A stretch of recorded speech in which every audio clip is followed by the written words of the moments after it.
West where Juice was. And then Kyrie next to Braxton, Sam next to Jill. Oh, this stays nice.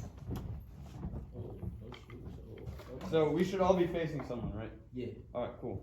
So I just wanted to get some drumming alone together. When we're in a circle, especially now, we don't have to worry about changing listening environments. We don't have to worry about like the hierarchy of sound, right? All we have to worry about is the person to my right and the person to my left, right? Left. Correct. So the real, like the main purpose of this is to just all have the same interpretation, all be going for tempo, and then just lose your sound. Like you should feel yourself playing, but only hear everyone else, right? Our sound should literally be so cohesive that someone could sit in the middle and couldn't hear an individual. They just hear snare, right? Mm-hmm. So really focus on blending to the person to your left and your right, all right? Fucking nerves. Let's do some rolls from the packet.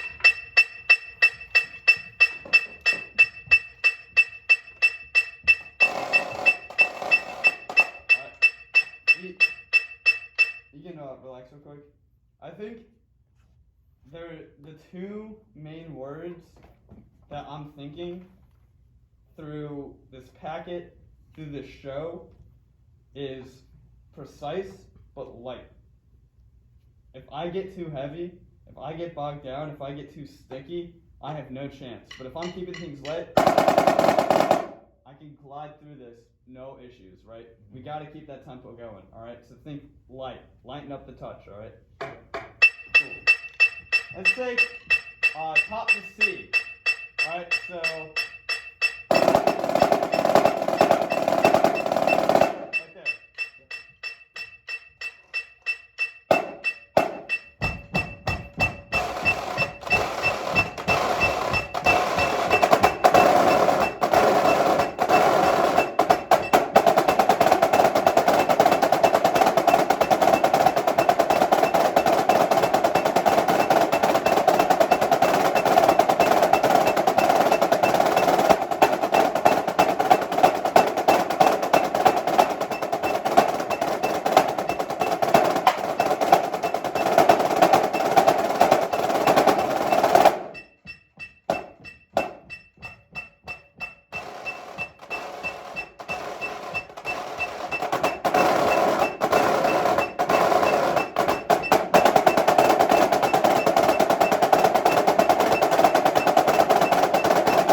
Because he's left-handed, we're all right-hand diddle dominant. And what I mean by that is, when it comes to the timing of like, we all start that in time, right? We know what that pressure is going to be. With our left hand, we know that it's our weaker hand. So we're actually starting the diddle when we have those diddle figures we're coming in too early and opening up the diddle. So we gotta focus on just keeping it the same interp, waiting for that note to start, and then condensing it once it comes, right?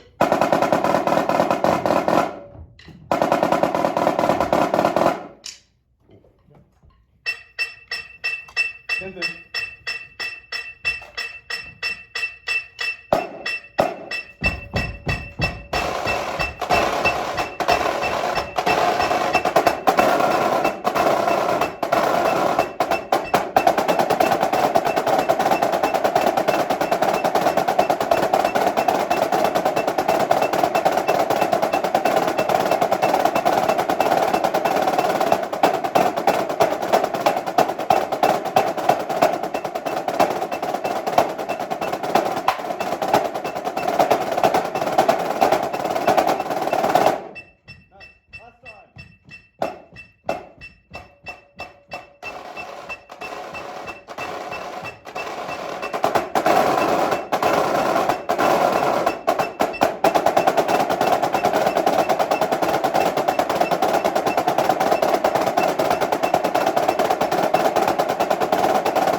Hello! Are you there? I mean, don't make a deal of it, because then it'll matter. Oh. Anyway. I see that little pile of like what they think it's something. Yeah, it looks like something. Alright. A little bit. Let's move on. Let's go C to D. Alright, so stopping on the isolated 5-lit, alright, stopping at that. Alright, C to D.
What did you guys feel doing that?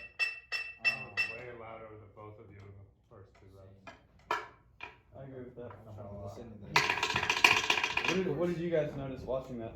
I noticed that judo and like in general with your diddles, it's like they're not as connected as they could be. Like sometimes they're like separated. Sometimes instead of just like a flow. Like imagine, like regardless of the fact that it's like imagine what it would sound like if it was just like straight sticking. It would still have to sound like that. Like think of like that rhythm so that like your diddles are more connected and more connected. And then I think you could just have a better attack. Just like have a better like attack.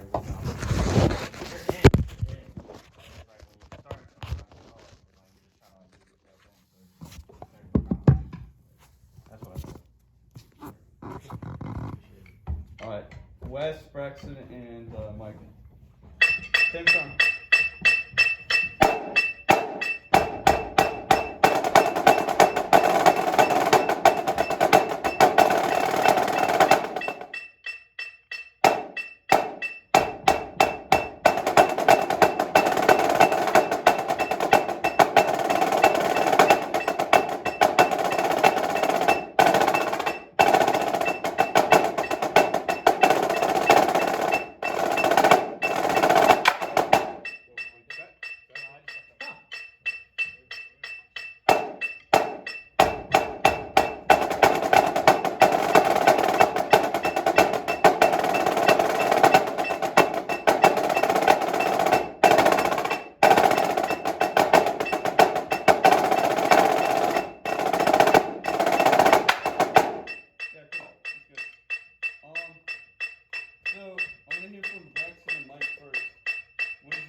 Listening to Wes. I think the beginning, I was heavy. I was a lot heavier than Wes, and I just for me I think it's a lot like just balancing, and that's what I noticed a lot. Braxton? Yeah, right off the bat, like I just felt heavy. It's not like I wasn't balancing. So. Okay. Yeah. So we're definitely allowing our ears to kind of try to guide us through the reps, which is definitely the right mindset. I think with you, Mike, your rolls have gotten a lot better. They've gotten a lot lighter. And I think that your heights or the height of rise from like, as far as the way you prep the stick and stuff like that for accents looked pretty similar to Wes. I just think now you can dial up arm support just a tiny bit more. Loosen up the fingers just a tiny bit more, and I'm talking like just a little bit, right? And then with you, Braxton, I actually feel like it's not necessarily a balance issue; it's an openness and sound quality issue, right? I noticed that your volume is at all times 2 volumes less than Wes, right? So it's obviously not a balancing thing. I just think that you're a little tense and you're trying to skate through it a little bit, so the diddles are coming out a little too tight, which is causing that rub that you're hearing. So I think you can actually give a little bit more to the sound quality and open up, and it'll actually help your balancing, all right? So think about that. Let's do a couple more reps, just these 3.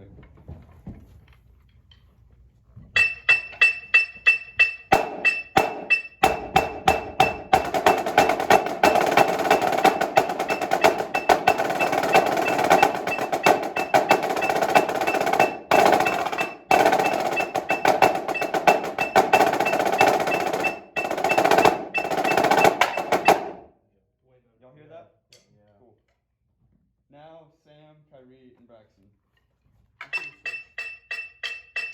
You two switch.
Every right hand accent, you're just kind of turning a little bit and just lifting a little bit. Your left hand is doing a majority of the work every time. So like the space is like it's like weirdly accented and stiff, but your right hand is like no. So just even. I've noticed it happens more on like the hand. Yeah. What did you hear, Kyrie? Shit. He hurt his own feet. It's like, It's probably the Tide Pods, to be honest. Just like a little disconnected on my part. I think we need to think macro with this and not like micro. Try to like think of every single detail, because that's what happens like during rehearsal, and then we start fucking overthinking, and then that's when takes happen. Yep. And then just like mental breaks. So just like think of like the macro, the entire field is just like the whole entire time it's a triplet field, so we'll just keep that triplet field going with like in bigger chunks. And the more we think macro and just keep that same feeling going, the more connected it does. We had happy ending. Happy ending. Hey yo. Everyone, sing song.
everybody is just like looking down here.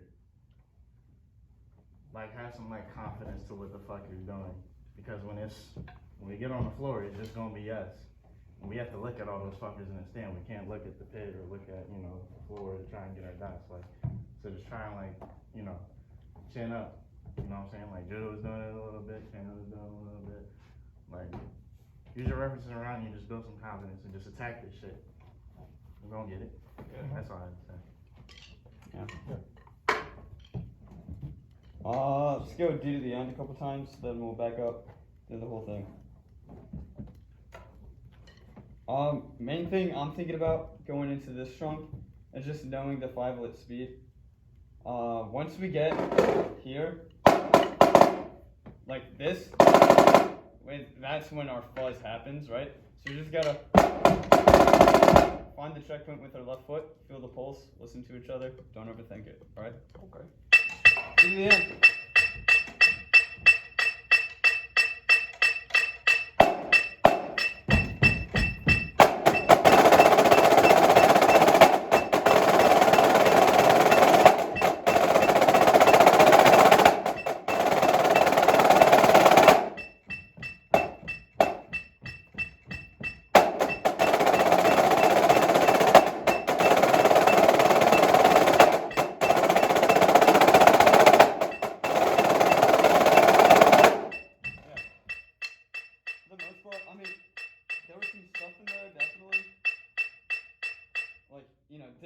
as we can crescendo, especially on the triplets when it's a little faster.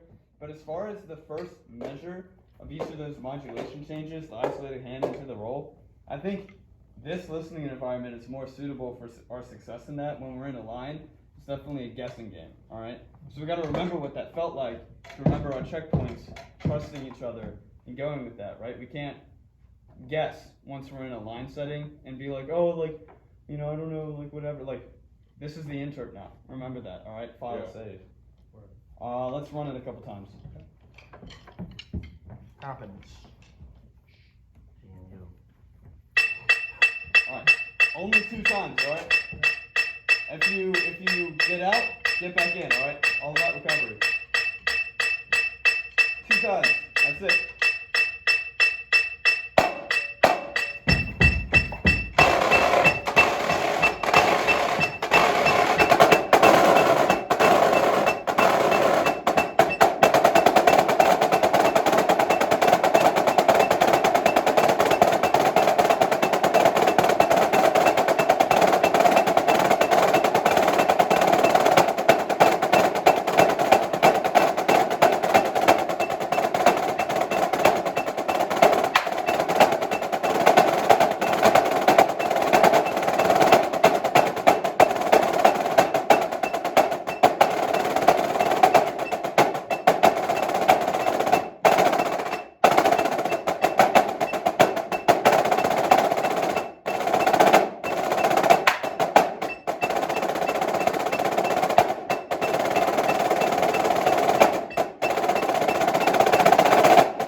Stop. We move to the edge on 1, right? Yeah. Alright, back to Sunday. Let's practice that.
You heard him. You want to teach us the chop out? Oh my goodness. Yeah, let's go. Alright. So first of all, does everybody know the song I Can't See Me Loving? Yeah, you're about to hate it. You're about to fucking hate it. Oh. Yeah, you're about to fucking hate it. So basically, the song's gonna start, it's just like the whole entire time you're playing 16 notes, right? For 2 bars, you're gonna play 16 notes just to get the feel for the song.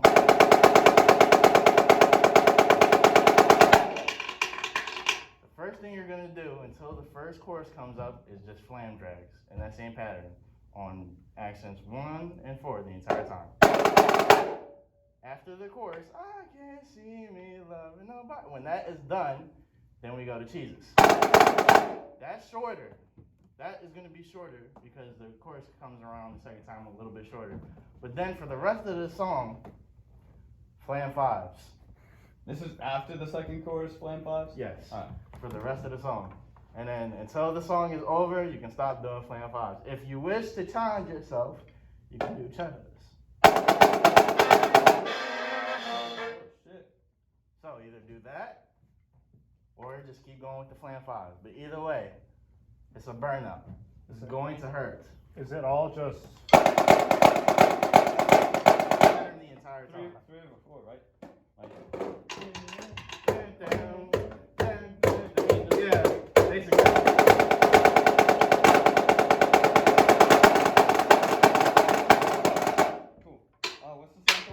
so happy together. The tiles.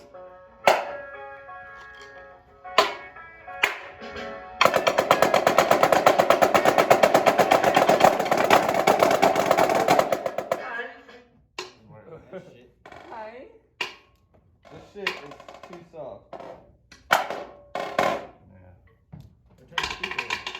Oh, put the speaker up. Oh my gosh, Kenan. Yeah, what the fuck, Kenan? Kenan. Come on! Is there a way?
Yeah, bro.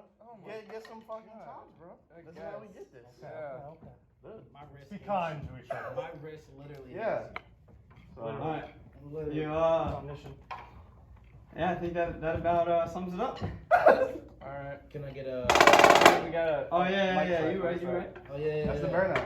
Mike's right. How does everybody's arms feel, by the way? Dead. Can't move. Aw. Right.